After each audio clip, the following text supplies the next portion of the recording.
Hello guys, नमस्कार, प्रणाम। मैं निर्भय सर एक बार फिर से आप लोग सभी का हमारे ऑनलाइन प्लेटफॉर्म ईडू फाइवर पे स्वागत है। तो मेरे दोस्त, मेरे भाई और मुझे चाहने वाले झारखंड के युवा नौजवान साथी, जो हार साथियों, आप लोग जितने लोग झारखंड जेएसएससी सीजीएल का तैयारी कर रहे हैं, आप लोगों के लिए बहुत ही बेहद खुशखबरी की बात है कि आप लोग का एग्जाम जो है वो आपका 14 और 15 अक्टूबर को है ना।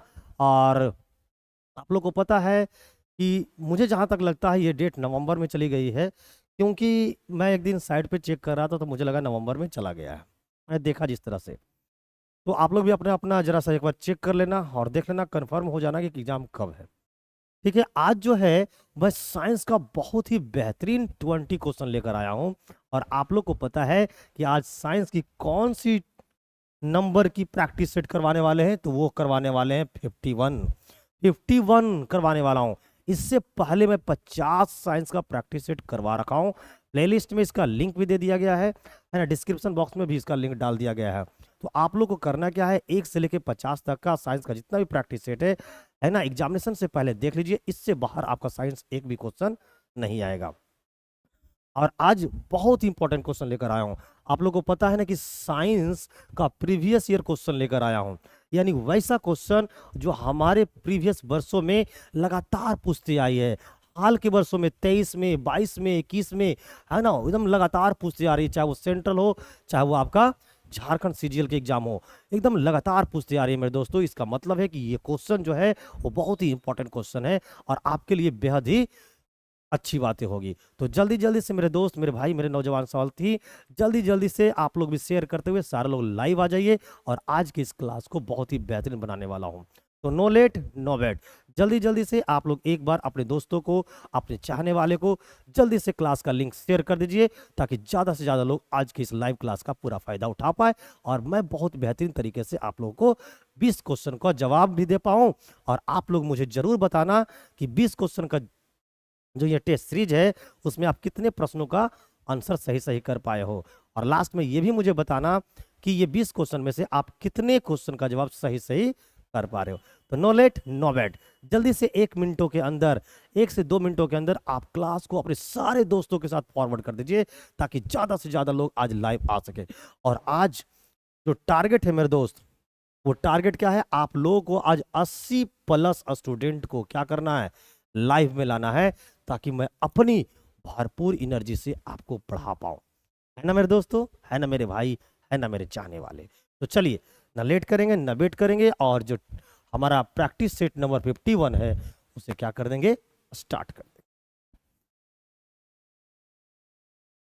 तो ये देखिए, पहला क्वेश्चन है, कहता है what is the what is the other name of Galileo's law of falling bodies? Galileo के गिरते पिंड के नियम को और किस नाम से जाना जाता है? देखिए, ये क्वेश्चन बहुत ही बेहतरीन है। आप लोग को जवाब देना है कि गैलीलियो के गिरते पिंड के नियम को और किस नाम से जाना जाता है। पहला है लॉ ऑफ मोशन के नाम से जानते हैं, ये बताइए। न्यूटन फर्स्ट लॉ यानी न्यूटन का पहला नियम से जानते हैं। न्यूटन के सेकेंड लॉ यानी न्यूटन का दूसरा नियम से जानते हैं। ठीक है ना। न्यूटन थर्ड लॉ यानी न्यूटन का तीसरा नियम से जानते हैं।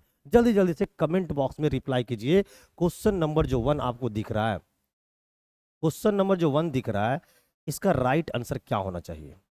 ना लेट करो ना वेट करो, इधर उधर की कोई बात नहीं चलेगी। एकदम 20 क्वेश्चन को एकदम धड़ल्ले से बर्बाद कर देंगे मेरे प्यारे मित्र। तो इसका जो राइट आंसर है वो जल्दी से कमेंट बॉक्स में आप लोग रिप्लाई कर दीजिए, ताकि मुझे ये पता चल पाए कि इस क्वेश्चन, अगर ये क्वेश्चन आपके पेपर यानी 14 अक्टूबर या 15 अक्टूबर के दिन आ जाए, तो हमारे कितने भाई, हमारे कितनी बहन, हमारे कितने चाहने वाले युवा नौजवान साथी हैं जो इस क्वेश्चन का राइट आंसर कर पाएंगे? जल्दी से बता दो, what will be the right answer of question number 1 my dear students.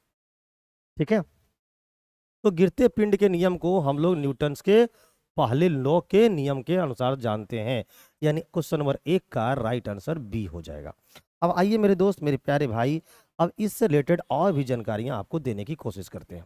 देखिए, सबसे पहले आंसर देखिए क्या है, न्यूटन का फर्स्ट लॉ। अब आइए इससे रिलेटेड आपको आंसर देते हैं। देखिए क्या लिखा हुआ है, न्यूटन ने ऊर्जा और गति के मध्य संबंध को बेहतर रीति से परिभाषित करने के लिए गैलीलियो के सिद्धांत को क्या किया था, विकसित किया था। गैलीलियो के सिद्धांत को विकसित किया गया था किसके बीच का रिलेशन को सही संबंध बताने के लिए, तो ऊर्जा और गति के संबंध को बेहतरीन तरीके से एक्सप्लेन करने के लिए न्यूटन ने गैलीलियो के, है ना, सिद्धांतों को क्या किया, विकसित किया। ठीक है, तो इसका जो राइट आंसर है वो हमारा क्या है, option number B will be the right answer of this question. और ये क्वेश्चन जो है प्यारे मित्र वो आपका एसएससी टीजीएल का पूछा हुआ है। तो सोच लीजिए कितने बेहतरीन क्वेश्चन में से एक है। नेक्स्ट, अगला क्वेश्चन, क्वेश्चन नंबर 2 है ये। जल्दी से आप लोग इसे पढ़िए और कमेंट बॉक्स में अपना अपना आंसर जरूर दीजिए। और आंसर देने का तरीका क्या है, ये देखिए, क्वेश्चन नंबर ये 2 है। ठीक है, मान लिया जाए इसका आंसर क्या है, डी, तो हम लोग क्या करेंगे, 2 का इस प्रकार से क्या करेंगे, डी देंगे। ये नहीं कि आप लोग सीधे क्या लिख देते हो, आप लोग सीधे इसे लिख देते हो डी। अब हम किसका डी समझें, आप लोग भी जरा सा समझ सकते हैं कि टीचर को समझना कितना मुश्किल हो जाता है। तो आंसर देने का तरीका आप लोग बढ़िया दीजिए ताकि हमें हर एक क्वेश्चन का आंसर क्लियर पता चल पाए कि हमारे जो मित्र आंसर दे रहे हैं वो एकदम इतने नंबर क्वेश्चन का ये आंसर दे रहे हैं। ठीक है, तो जल्दी जल्दी से कमेंट करके बताइए कहा क्या गया है, विच of the flowing device is best suited for measuring temperature inside metallurgical furnace। निम्नलिखित में से कौन सा यंत्र धातु भट्टियों के अंदर तापमान को मापने के लिए सबसे उचित है। पहला है पायरोमीटर, दूसरा है थर्मोकपल, तीसरा है थर्मोमीटर, चौथा है thermistor. What will be the right answer of question number second my dear students. Give me reply, no late no wait. जल्दी से रिप्लाई कर दीजिए कि क्वेश्चन नंबर 2 का राइट आंसर क्या है। मैं कमेंट में आपका इंतजार कर रहा हूं कि आप लोग आंसर करेंगे, जल्दी से कर दो। और जल्दी जल्दी से आप लोग मेरे प्यारे मित्र एक बार क्लास को शेयर कर दो मेरे दोस्त।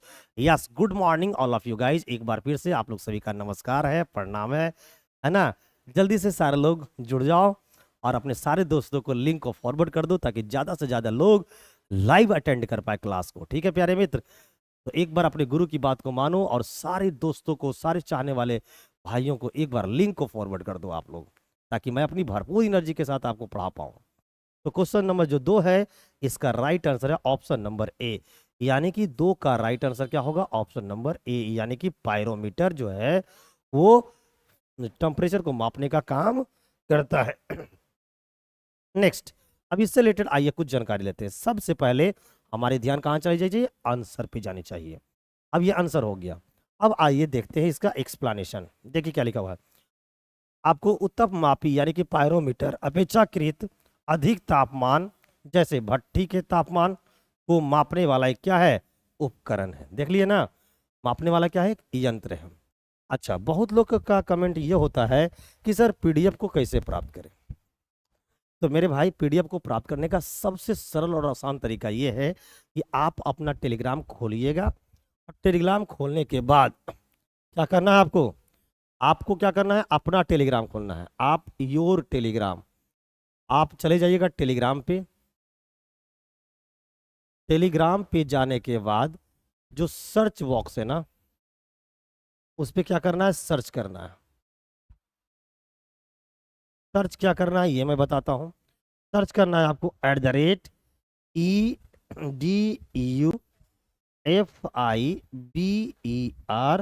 EduFiber online. ऑनलाइन अगर आप ये सर्च करते हो @EduFiber ऑनलाइन, तो आपको एक चैनल आएगा। उस चैनल पे क्लिक करके आप हमारे जितने भी यूट्यूब पे क्लास हुए हैं सभी का पीडीएफ विथ आंसर शीट आप प्राप्त कर सकते हैं। तो ये सबसे सरल तरीका था, ठीक है ना। ऐसे मैं अपने टेलीग्राम चैनल का लिंक आपको डिस्क्रिप्शन बॉक्स में भी डाल रखा है।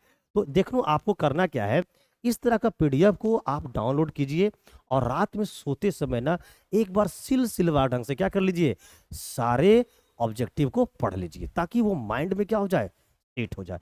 और इससे बाहर आपके एग्जाम में क्वेश्चन नहीं आने वाले हैं। ये 51 नंबर का सेट है, 51 गुना 20 कर लो, 51 गुना 20 कर लो, यानी कि 1020 क्वेश्चन तो मैं ऐसे करवा दिया हूं।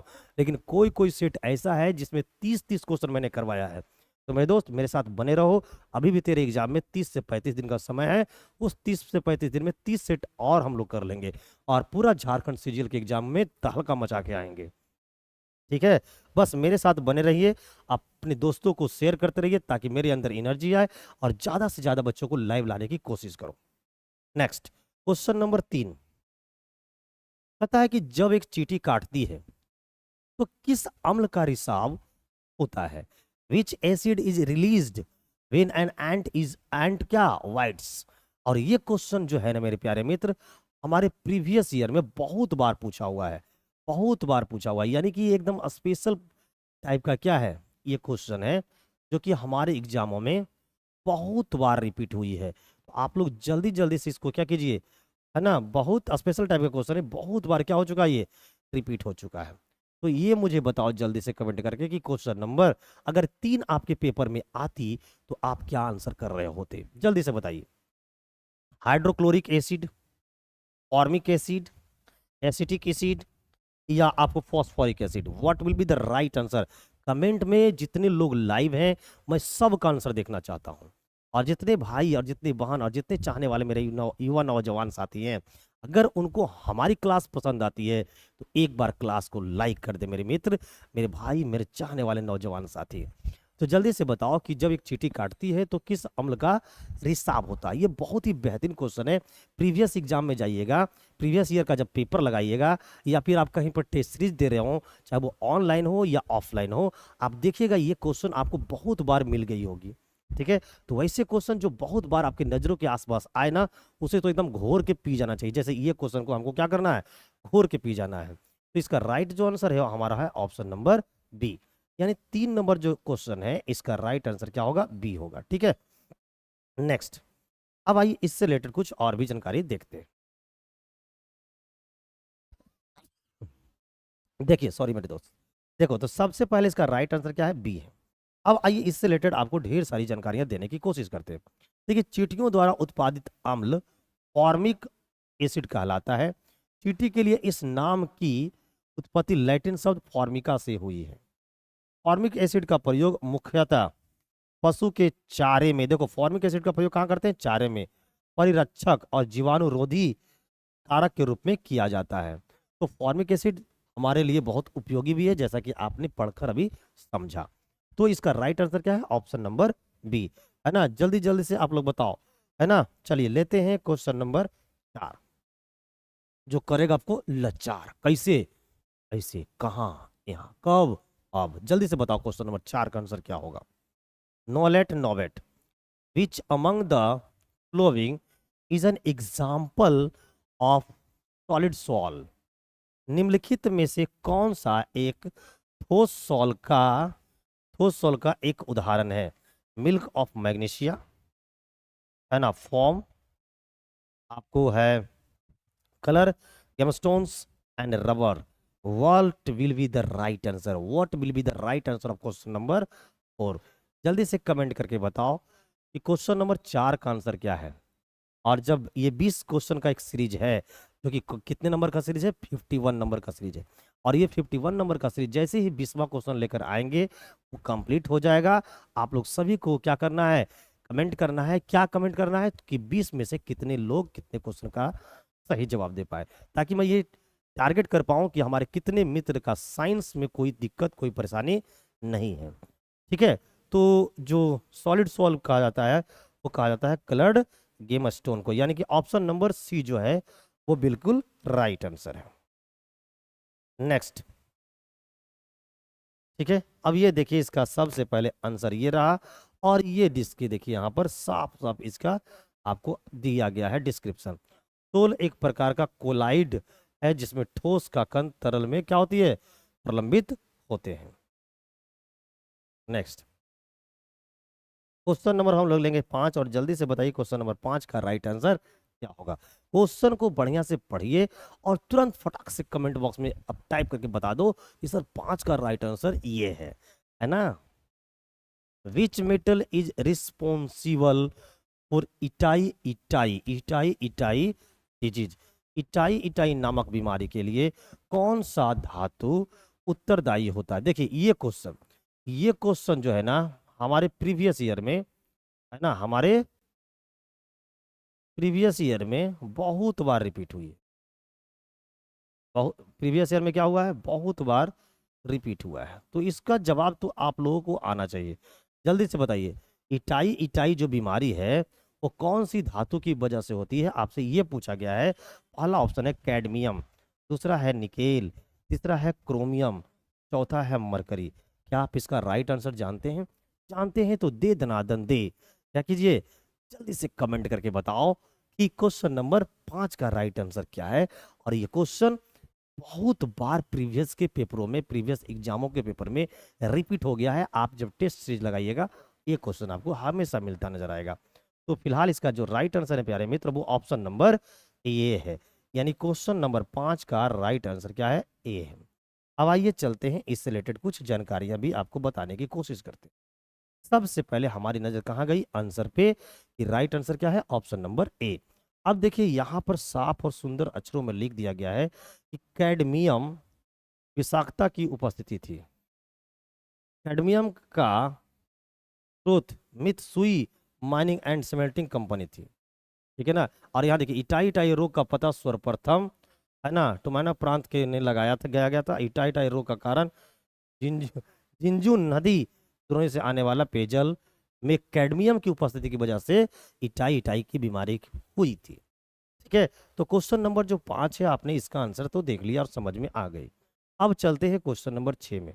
और क्वेश्चन नंबर 6 तो बहुत बेहतरीन क्वेश्चन में से एक है। तो मेरे दोस्त, जितने लोग लाइव हैं, अपना टारगेट को पूरा कर दो एक बार मेरे दोस्त। मैंने टारगेट आप लोग को दिया था, मैंने आपको टारगेट दिया था कि आज जो है ना 80 प्लस स्टूडेंटों को लाइव लानी है ना। तो जल्दी जल्दी से आप लोग अपने टारगेट को पूरा करो, क्योंकि मैं अपना टारगेट डेली पूरा करता हूँ और आप लोग फिसलते हो। तो आज मैं उम्मीद पर पूरा खरे उतर के आया हूँ कि आज जरूर आप लोग अपने टारगेट को भी अचीव करोगे और मुझे एनर्जी दोगे कि सर अभी भी आप क्लास लीजिए और पूरा दन दना दन दन दना दन दन क्लास लीजिए। चलिए, तो जल्दी से बताओ क्वेश्चन नंबर 6 का राइट आंसर क्या है। कहता है कि which of the flowing disease is caused by female Anopheles mosquito. निम्नलिखित में से कौन सी बीमारी मादा एनोफ्लीज मच्छर के कारण होती है? बताइए कौन सा बीमारी होता है? चिकन पॉक्स होता है, मलेरिया होती है, ब्लैक फीवर होता है, या कोलेरा होता है? बहुत बेहतरीन क्वेश्चन है कि नहीं? ये आप लोग सभी लोग जानते हैं, जितने लोग तैयारी कर रहे हैं उनको सबको ये पता है कि ये क्वेश्चन कभी ना कभी बार बार रिपीट होते हुए आ रहा है, ठीक है। तो इसका जो राइट आंसर है वो जल्दी से कमेंट बॉक्स में बताइए कि क्वेश्चन नंबर 6 का राइट आंसर क्या है। बताइए, जल्दी से कमेंट कीजिए। और इसका जो राइट आंसर है प्यारे मित्र, वो ऑप्शन नंबर क्या है, बी है। मैं देखना चाहूंगा कितने मेरे ऐसे दोस्त हैं, मेरे भाई हैं, मेरे नौजवान साथी हैं जो ऑप्शन नंबर बी कर रहे हैं। बहुत बढ़िया, आप लोग का बहुत खूबसूरत आंसर है, लाजवाब आंसर है। इसी तरीका से कंटिन्यूटी के साथ आप लोग आंसर देते रहिए और अपना रिजल्ट को क्या करते रहिए, सुनिश्चित करते रहिए। वाह, मजा आ गया देख के आंसर, वाह सुपर, दिल खुश कर दिया आप लोगों ने, मजा आ गया। ये देखिए, ये इसका क्या है, राइट आंसर है। नेक्स्ट, अब ये रहा इसकी डिटेल्स जानकारी। कितने प्यारे तरीके से मैंने सुना। ये क्या लिखा हुआ है, मलेरिया मादा मच्छरों के एनाफिलीज वंश द्वारा मनुष्यों में क्या करता है, फैलता है। मलेरिया एक कोशिका वाले परजीवी जिसे प्लाज्मोडियम कहते हैं के कारण होता है। देखिए साफ साफ लिख दिया गया है। हालांकि आपको पूरा पीडीएफ पढ़ना है ताकि आप ज्यादा ज्ञान अर्जित कर पाओ और कंपटीशन में दूसरों से हमेशा अलग रह पाओ। क्वेश्चन नंबर 7, ये क्या है, पौधे का कौन सा भाग केसर देता है? Which part of the plant gives saffron? जल्दी से बताइए, केसर पौधे का कौन से भाग से केसर प्राप्त होता है? कहने का मतलब ये है शाब्दिक अर्थों में। ऑप्शन में है रूट यानी कि जड़ें, दूसरा है पेटल्स यानी पंखुड़ियां, तीसरा है स्टेम यानी कि तना, चौथा है अस्टिग्मा यानी कि रंध्र। जल्दी से बताइए कि जो केसर होता है वो पौधे का कौन से पार्ट से हमको प्राप्त होता है। ये क्वेश्चन का जवाब जो दे देंगे, समझ जाओ कि उनकी उनकी जो साइंस की प्रॉब्लम है वो समझो खत्म हो चुका है। क्लियर है? यानी मैं समझूंगा ये कि आपकी तैयारी एकदम मस्त है, जबरदस्त है। ठीक है। और आपको झारखंड सीजीएल में कोई एग्जामिनेशन ने कोई भी रिजल्ट देने से रोक नहीं सकता है मेरे प्यारे मित्र। तो जल्दी जल्दी से कमेंट कर दो एक बार कि सर क्वेश्चन नंबर 7 का आंसर ये रहा। क्लियर है? तो इसकी जो राइट आंसर है वो ऑप्शन नंबर क्या है, डी है। यानी केसर जो होती है वो स्टिग्मा से प्राप्त होती है, इसलिए यानी 7 का राइट आंसर क्या होगा, डी होगा। ठीक है, आइए अब जरा सा जिनका जिनका आंसर डी है वो सारे लोग कमेंट कर दो ताकि मुझे ये पता चल जाए कि हमारे इतने भाइयों का आंसर, इतने बहनों का आंसर ऑप्शन नंबर डी है। चलिए अब देखिए ये रहा इसका फिलहाल आंसर देखिए, और ये देखिए यहाँ पर डिटेल्स जानकारी आपको लगा दिया गया है। क्या दिया लगा, आइए देखिए बता करते हैं। पता है केसर एक मसाला है जिसे सैफरन कोक्रोस के फूल से प्राप्त किया जाता है। यह एरिडेशियाई वर्ग में कोकरस की क्या है, प्रजाति है। फिलहाल इसको आप क्या कीजिएगा, शुरू से अंत तक पढ़ लीजिएगा, लेकिन आंसर तो यहीं से निकलकर हमें मिल जाती है। और ज़्यादा पढ़ने से क्या होगा कि आपकी जो नॉलेज होगी वो दूसरे से ज़्यादा होगी और आप कंपटीशन में आगे निकल जाएंगे। नेक्स्ट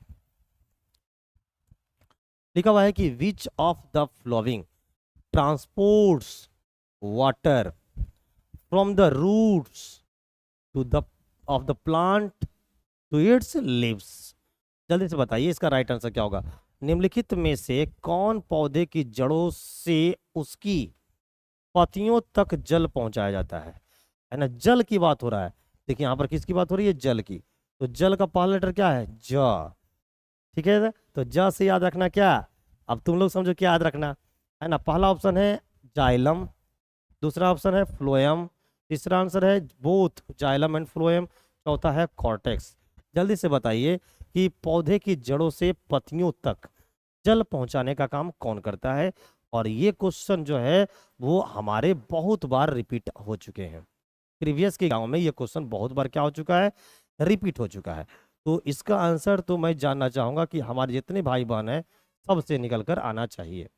तो जल्दी से बताइए कि क्वेश्चन नंबर 8 का राइट आंसर क्या है। तो क्वेश्चन नंबर जो 8 है इसका right answer option number A है, यानी 8 का ए। तो किन किन भाइयों का राइट आंसर 8 का ए है, जरा सा कमेंट कर दीजिए ताकि मुझे ये पता चल पाए कि तुम लोग एकदम पूरे एनर्जी के साथ मेरे साथ जुड़े हो और क्वेश्चन नंबर 8 का आंसर क्या दे दिया, ए दे दिया। पूरे रूप से झारखंड सीजीएल को क्या करने वाले हैं, बर्बाद करने वाले हैं। तुम बस अपने टारगेट पे लग जाओ, मैं अपने टारगेट पे लग जाता हूं, पूरा झारखंड सीजीएल को बर्बाद कर दूंगा मेरे दोस्त, मेरे नौजवान साथी। 50-50 सेट करवा दिया साइंस का, अब कितना सेट करवाऊं, लेकिन हाँ अभी भी हार नहीं मानूंगा। अभी भी जब तक एग्जाम नहीं होगी तब तक ये साइंस का प्रैक्टिस सेट करवाता रहूंगा ताकि हमारे मित्रों को कोई परेशानी ना हो। इसका राइट आंसर क्या है, जाइलम। नेक्स्ट अब इससे रिलेटेड जानकारी देखिए आपको ये है। जाइलम संवहनी पौधों में एक परिवहन उत्तक है। इसका मूल कार्य जड़ों से अंकुरों और पत्तियों तक पानी पहुंचाना है। साफ साफ दिख रहा है ना जी मेरे दोस्त।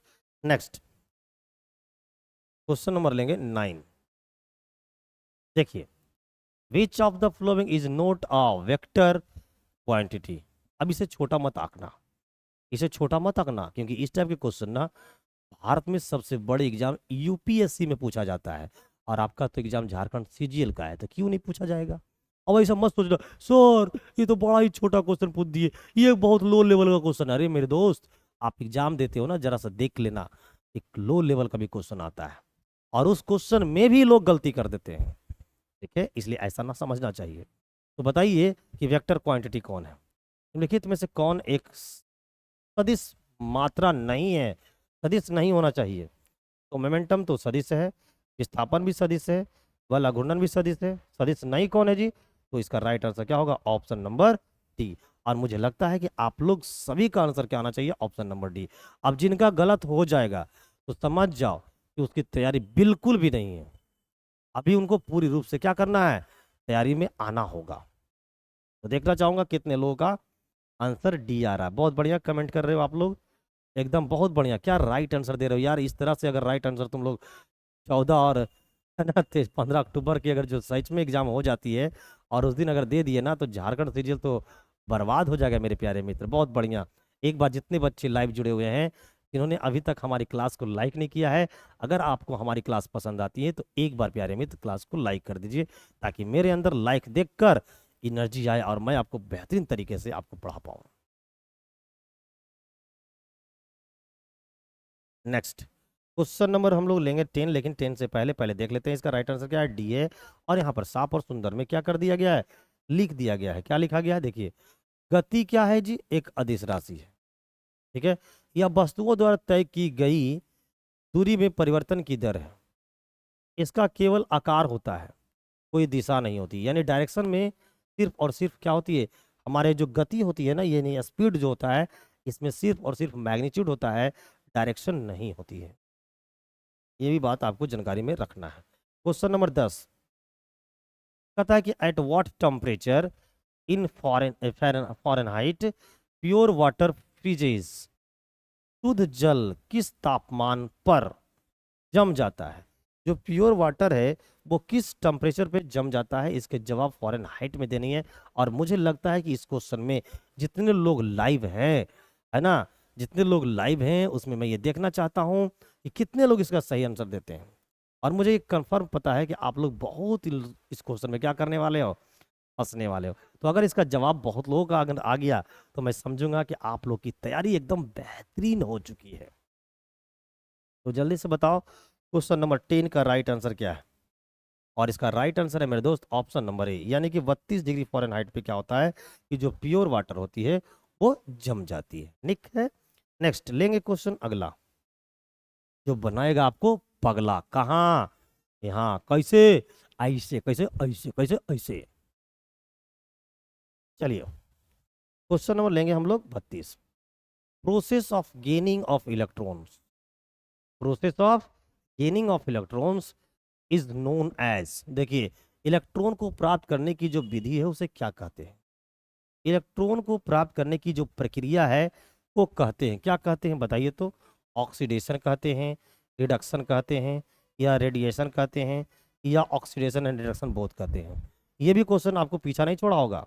अगर आप तैयारी कर रहे हो तो अगर आप देखोगे प्रीवियस 2 से 3 सालों का पेपर, भारत में जितने भी एग्जाम हुए उन सब का, तो ये क्वेश्चन आपको पीछे छोड़ने वाला में से एक नहीं है। ये क्वेश्चन मेरे साथ ही बहुत जगह पूछी हुई है। तो फिलहाल इसका जवाब आपने अपने अपने कमेंट बॉक्स में दे दीजिए।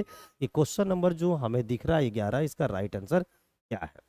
ठीक है, इसका जो राइट आंसर है प्यारे मित्र, वो हमारा राइट आंसर है रिडक्शन, यानी कि इलेक्ट्रॉन को गेन करने की जो प्रोसेस होता है उसे रिडक्शन कहते हैं, और जो लूज करने की प्रोसेस होता है उसे हम लोग ऑक्सीडेशन कहते हैं।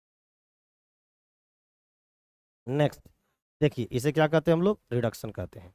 अब आइए इससे रिलेटेड आपको कुछ जानकारी देते हैं। देखिए क्या लिखा हुआ, इलेक्ट्रॉन को प्राप्त करने की प्रक्रिया न्यूनीकरण यानी कि रिडक्शन कहलाती है ना। और इलेक्ट्रॉनों को खोने की जो प्रक्रिया होती है उसे हम लोग क्या बोलते हैं, ऑक्सीकरण यानी कि ऑक्सीडेशन कहते हैं। मैं दोनों चीजें आपको बता दिया। नेक्स्ट क्वेश्चन नंबर लेंगे हम लोग 12 और देखेंगे कि क्वेश्चन नंबर 12 क्या कह रही है। विच ऑफ द फ्लोइंग मेटल, है ना, is generally use for making filament of bulb. निम्नलिखित में से कौन सी धातु अपने चिन्ह से दर्शाया गया है का सामान्यतः बल्ब का तंतु या फिलामेंट बनाने में उपयोग होता है। जो बल्ब होते हैं, इलेक्ट्रिसिटी बल्ब होते हैं, इसका जो फिलामेंट होता है वो किसी न किसी धातु से बने होते हैं, किसी न किसी मेटल से बने होते हैं। तो आपसे ये पूछा जा रहा है कि भाई उसमें कौन सी धातु का इस्तेमाल करते हैं। पहला ऑप्शन है, आपने देख रहे हो इस सब का सिंबल इस्तेमाल किया गया है ना, सबका क्या किया गया है, सिंबल इस्तेमाल किया गया है। तो सबसे पहले मुझे ये बताइए कि इसका राइट आंसर है क्या। और ये क्वेश्चन बहुत ही सुपर लेवल का question,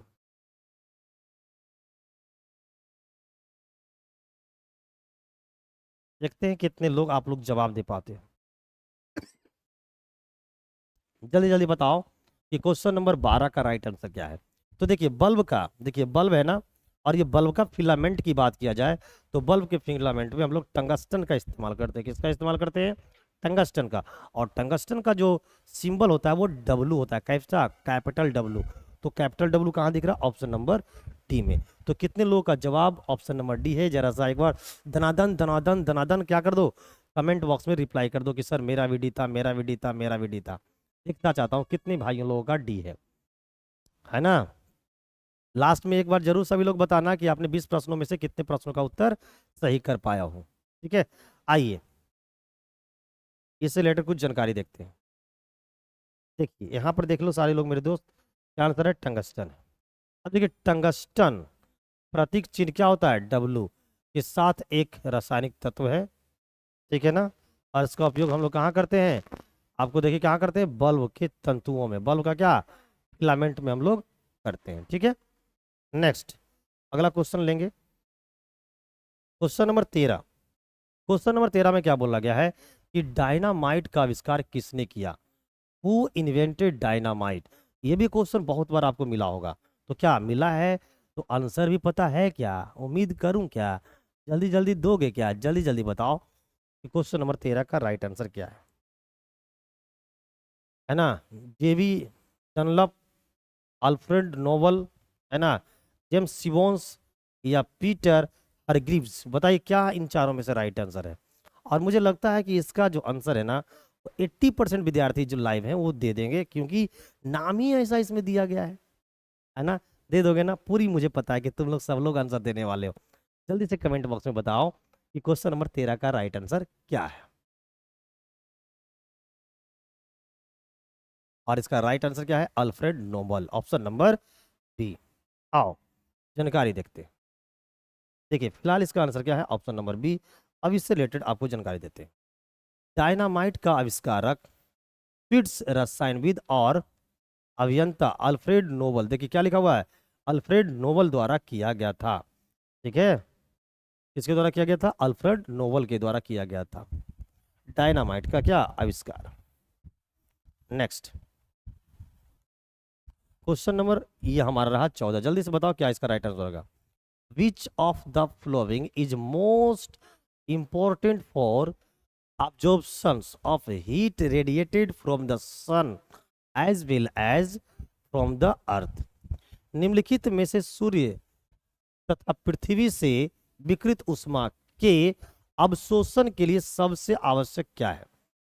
carbon dioxide, oxygen, carbon monoxide या नाइट्रोजन? ये क्वेश्चन बहुत ही अच्छे लेवल का है, बहुत ही अच्छा लेवल का है। और मैं चाहूंगा कि अगर आपकी तैयारी अच्छी चल रही है तो इस क्वेश्चन का जवाब निकल कर आना चाहिए। तो मेरे दोस्त क्वेश्चन को बड़ा ही प्यार से इज्जत के साथ पढ़िए और अपना आंसर कमेंट बॉक्स में दीजिए। आंसर देने का तरीका भी आप लोग को बता दिया हूँ, पीडीएफ कैसे मिलेगा ये भी आपको बता दिया हूँ। तो सब कुछ जब बता ही दिया हूँ तो फिर कंजूसी किस काम के लिए कर रहे हो? एक बार मेरे प्यारे मित्र सारे लोग क्लास को क्या कर दीजिए? शेयर कर दीजिए, ताकि ज़्यादा एनर्जी के साथ मैं आपको पूरा इज्जत के साथ आपको पढ़ा पाऊँ और पूरी अंदर से एनर्जी लगा पाऊँ, है ना। तो कोई कंजूसी नहीं करना है, ना आपकी तरफ से ना मेरी तरफ से, और बढ़िया से क्लास को रन करना है। तो इसका जो राइट आंसर है वो क्या है? Option number A. मैं ज़रा देख लेता हूँ कितने लोगों का कमेंट बॉक्स में ऑप्शन नंबर ए आ रहा है।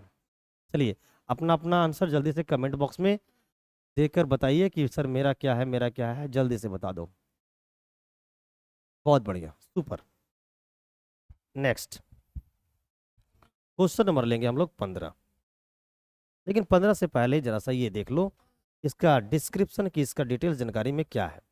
कहता है कि कार्बन डाइऑक्साइड एक ग्रीन हाउस गैस है। देखिए कभी कभी ये भी पूछ दिया जाता है कि निम्नलिखित में से ग्रीन हाउस गैस क्या है, कौन से हैं? तो आपको ये भी पता चल गया ना कि कार्बन डाइऑक्साइड जो है एक प्रमुख क्या है? ग्रीन हाउस गैस है, जो पृथ्वी की सतह से पुनः विकृत होने वाली उष्मा के अतिरिक्त सूर्य से विकृत होने वाली उष्मा को क्या करता है? अवशोषित करने का काम करती है। नेक्स्ट क्वेश्चन नंबर 15 कहता है निम्नलिखित में से किसका शरीर सिर से पूंछ तक खंडित होता है? विच among the flowing has segmented body? Segmented body किसका होता है जी? हमसे ये पूछा गया है। पहला होता है फाइलम मोलस्का, दूसरा फाइलम ऑर्थोपोडा, फाइलम एलिनिडा, और नेक्स्ट है फाइलम सिलेंट्रेटा। बताइए सिर से पूंछ तक क्या होती है? खंडित होती है, यानी कि कैसा होता है? सेगमेंटेड बॉडी के बारे में बात किया गया है। तो बताइए किसका होता है? मोलस्का का होता है, ऑर्थोपोडा का होता है, एलिनिडा का होता है, या सिलेंट्रेटा का होता है? क्या आपको जानकारी है? अगर जानकारी है तो कमेंट बॉक्स में आंसर दे दीजिए, है ना। जल्दी से आंसर बताइए कि क्वेश्चन नंबर 15 का राइट आंसर क्या है। मैं आपके आंसर का क्या कर रहा हूँ? पूरी तरीका से इंतजार कर रहा हूँ। तो इसका जो राइट आंसर है प्यारे मित्र वो है आपका एलिनिडा, यानी कि option number C. Option number C will be the right answer of this question. Next, अब देखो सबसे पहले इसका आंसर क्या है, ऑप्शन नंबर सी है। अब इसका डिटेल्स जानकारी आपको हम डिस्क्रिप्शन में लगा दिए हैं, ये देखो। एलिनिडा को वलित कृमि, रिग्ड वॉर्म या खंडित कृमि, देखिए खंडित कृमि यानी सेगमेंटेड वॉर्म के रूप में भी क्या करते हैं हम लोग जानते हैं। तो इसका राइट आंसर क्या था, एलिनिडा। ठीक है, और चलेंगे हम लोग क्वेश्चन नंबर 16 में। ये देखिए क्वेश्चन नंबर क्या है, 16। जल्दी से क्वेश्चन को पढ़िए और कमेंट बॉक्स में अपना आंसर रिप्लाई कर दीजिए कि सर मेरा आंसर ये रहा इस क्वेश्चन का, है ना। Synapse gap is present between which of the flowing, निम्नलिखित में किसके मध्य सिनेप्स अंतराल स्थित होता है। सिनेप्स किसके स्थान स्थित होता है। पहला है ट्यू न्यूरॉन्स यानी दो तंत्रिक कोशिकाओं के बीच, ब्रेन एंड स्पाइनल कोड यानी कि मस्तिष्क तथा मेरुरज्जु के बीच, टू किडनीज यानी दो गुर्दे के बीच, या नन ऑफ दिस, इनमें से कोई नहीं। तो सिनेप्स जो होता है वो कहाँ होता है, बताइए। सिनेप्स जो होती है वो कहाँ प्रेजेंट होती है, मतलब synapse gap is present between, किनके बीच उपस्थित होता है। और ये क्वेश्चन मैं एक दो बार और भी करवा चुका हूँ, लेकिन वहां पर अलग अलग तरीके से पूछी गई है ना। तो जिन्होंने हमारे 50 क्लास पिछले जो 50 प्रैक्टिस सेट करवाया हूँ और वो पढ़कर अगर आए होंगे तो पक्का इस क्वेश्चन का राइट आंसर वो दे देंगे। जल्दी से दे दीजिए क्या इसका राइट आंसर होगा। इसका जो राइट आंसर है ऑप्शन नंबर ए है, यानी 16 का राइट आंसर ऑप्शन नंबर क्या होगा, ए होगा। ठीक है, अब आओ जरा सा देखते हैं इससे डिटेल्स जानकारी।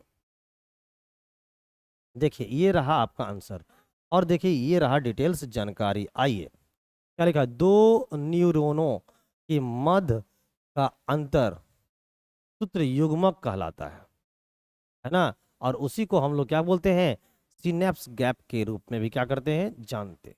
इसका राइट आंसर होगा दो न्यूरॉन्स के बीच के स्थान को हम लोग बोलते हैं सिनेप्स गैप। क्वेश्चन नंबर 17 बहुत ही बेहतरीन में से एक है।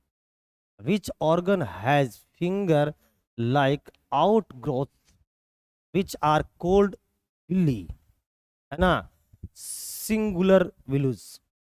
कहता है कौन से अंग पर अंगुली के समान उभरी हुई संरचनाएं होती है जिन्हें दीर्घ रोम अथवा रसांकुर कहते हैं। क्या इसको कहते हैं, लीजिए, लार्ज स्टाइन में होता है, या ब्लैडर में होता है, स्मॉल इंटेस्टाइन में होता है, या स्टमक में होता है। जल्दी से बताइए।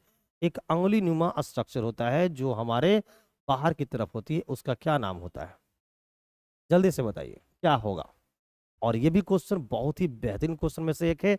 आप लोग जिन्होंने अभी तक हमारे क्लास को लाइक नहीं किया है मेरे प्यारे मित्र, एक बार क्लास को लाइक कर दो। अगर हमारी क्लास आपको बहुत ही बेहतरीन तरीके से, है ना, समझ में आती है और लगता है कि झारखंड सीजीएल के लिए महत्वपूर्ण है, तो एक बार जाते जाते आप लोग जरूर क्लास को क्या करके जाना, लाइक करके जाना।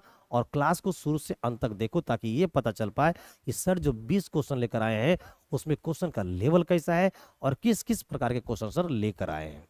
ठीक है ना। और आप लोग ये भी बताना मुझे कमेंट करके कि आप 20 प्रश्नों के इस टेस्ट सीरीज में आपने कितने प्रश्नों का जवाब सही कर पाया। इससे मैं ये पता कर पाऊंगा कि आपका लेवल कैसा भी चल रहा है। तो इसका जो राइट आंसर है ना प्यारे मित्र, वो ऑप्शन नंबर सी है। Option number C will be the right answer of this question. Next देखिए राइट आंसर क्या है, ऑप्शन नंबर सी। अब देखिए इसकी डिटेल्स जानकारी यहां पर दिखाई गई है।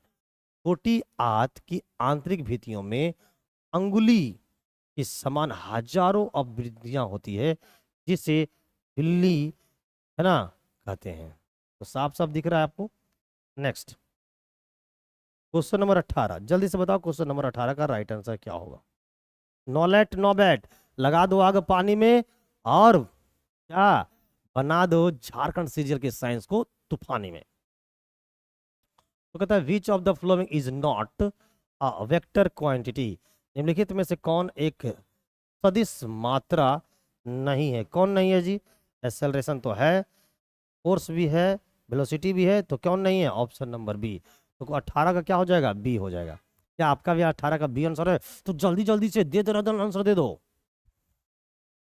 चल, ये तो क्वेश्चन बहुत ईजी है, बहुत ही ईजी है मेरे प्यारे मित्र, बट क्या करोगे, आया हुआ है क्वेश्चन प्रीवियस एग्जामों में। बहुत बढ़िया, बहुत बढ़िया। तो इसका कोई सारे लोग जवाब दे रहे हैं। चलिए 19 का राइट आंसर बताओ। ये क्वेश्चन बेहतरीन में से एक है। कहता है the phenomena of raising the outer as of the curved road above the inner edge to provide necessary centripetal force to the vehicles to take a safe turn is called, क्या कहलाता है उसे? वाहनों को सुरक्षित मोड़ लेने के लिए आवश्यक केंद्रीय बल प्रदान करने हेतु किसी घुमावदार सड़क के बाहरी किनारे को आंतरिक किनारे से ऊपर करने की प्रक्रिया को क्या कहते हैं? वाह, कितने लाजवाब क्वेश्चन है।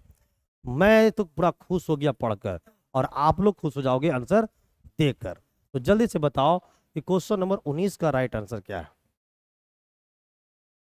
पहला है बैंकिंग ऑफ रोड्स, है ना, cornering of roads, elevation of road, tempering of roads. क्या है इसका राइट आंसर? तो इसका जो राइट आंसर है मेरे दोस्त वो है बैंकिंग ऑफ रोड्स, यानी option number A will be the right answer. ठीक है, ये देखिए इसका डिटेल्स जानकारी, इसे पढ़ लीजिएगा। क्वेश्चन नंबर 20, ये तो क्वेश्चन बहुत बार रिपीट आए हैं। ये जो क्वेश्चन आपको 20 दिख रहा है वो हमारे एग्जाम में बहुत बार रिपीट हुआ है, यानी कि गवर्नमेंट के एग्जाम में बहुत बार रिपीटेड क्वेश्चन। तो इसका आंसर तो मैं सभी लोगों से जानना चाहूंगा कि आइसोबार क्या होता है ना, आइसोबार क्या होता है, और इसका जवाब आप लोगों से आना चाहिए। मैं पूरी उम्मीद करके बैठा हूं कि क्वेश्चन नंबर 20 का जवाब जितने बच्चे हमारे लाइव हैं सभी लोग दे पाएंगे। जल्दी से बताओ कि क्वेश्चन नंबर 20 का राइट आंसर क्या है। तो क्या लिखा हुआ देखो, element with same atomic number but different mass number, ये बिल्कुल गलत है ना। Elements with different atomic number but same mass number, yes, मिल गया हमारा right answer, option number B. यानी जितने जो आइसोबार होते हैं ना उसका एटॉमिक नंबर अलग अलग होता है, बट जो मास नंबर होता क्या होता है, सेम होता है। तो इसका राइट आंसर क्या होगा? बी होगा। अब सभी लोग कमेंट करके बताओ किनका किनका राइट आंसर बी है क्वेश्चन नंबर 20 का। ये देखिए इसका राइट आंसर है। अब मेरे प्यारे मित्र एक बार जाते जाते सबसे पहले क्लास को लाइक कर दो, और अब मुझे ये बताओ कि ये जो स्टेट नंबर, ये जो टेस्ट सीरीज नंबर या फिर प्रैक्टिस सेट नंबर जो आज मैं लेकर आया हूँ 51 नंबर, आज जो प्रैक्टिस सेट कर रहे थे वो 51 नंबर का प्रैक्टिस सेट कर रहे थे। ठीक है, तो कितने, और टोटल क्वेश्चनों की संख्या कितनी थी? 20 थी। तो 20 प्रश्नों में से आपने कितने प्रश्नों का उत्तर सही कर पाए हो, एक बार कमेंट बॉक्स में बताओ मुझे।